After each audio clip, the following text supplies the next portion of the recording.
যেই তিনটি স্বপ্ন দেখলে ভাববেন যে আপনি জান্নাতি। আমরা দৈনন্দিন ঘুমের ঘোরে বিভিন্ন ধরনের স্বপ্ন দেখি, আর এই স্বপ্নগুলো ভালো ও খারাপ উভয় ধরনেরই হয়ে থাকে। স্বপ্ন মূলত আমরা দুইভাবে দেখতে পাই।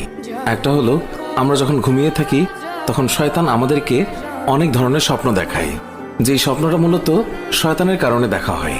আর আরেকটা হলো আমরা সারাদিন যা করি, বিভিন্ন রকমের কাজকর্ম বা মাথায় যেই ধরনের চিন্তা সারাদিন ঘুরপাক খায়, সেই সমস্ত বিষয়গুলো আমরা স্বপ্নে দেখে থাকি। তবে স্বপ্নের মাধ্যমে যদি জান্নাত পাওয়া যায় তাহলে বিষয়টা একটু অন্যরকম। কিছু স্বপ্ন আছে যা দেখলে ভাববেন যে আপনি জান্নাতি। আল্লামা ইবনে শিরিন রহমতুল্লাহ আলাইহি বলেছেন, যদি কোনো ব্যক্তি তার জীবদ্দশায় এই তিনটি স্বপ্ন দেখে তাহলে সে জান্নাতি হবে। কারণ যারা জান্নাতি হবে আল্লাহ পাক তাদেরকে এই স্বপ্নগুলো দেখান। আর এর পেছনে আল্লামা শিরিন রহমতুল্লাহ আলাইহি তিনি প্রত্যেকটি কথায় হাদিসের উদ্ধৃতি দিয়েছেন এবং তা ব্যাখ্যাও করেছেন।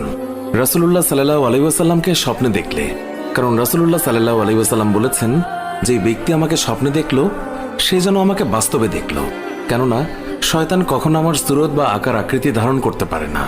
2, কোনো ব্যক্তি যদি স্বপ্নে দেখে আশেপাশের মানুষ তাকে অন্যায়ভাবে তার উপরে অন্যায়, অত্যাচার এবং জুলুম করছে, অর্থাৎ তার উপরে নানা রকম জুলুম করা হলো কিন্তু সে তাদের সবাইকে ক্ষমা করে দিল, তাদের প্রতি কোনো প্রতিশোধ নিচ্ছে না, বারবার তাদেরকে ক্ষমা করে দিচ্ছে, এইরকম স্বপ্ন দেখলেও ভেবে নিতে হবে সে জান্নাতি।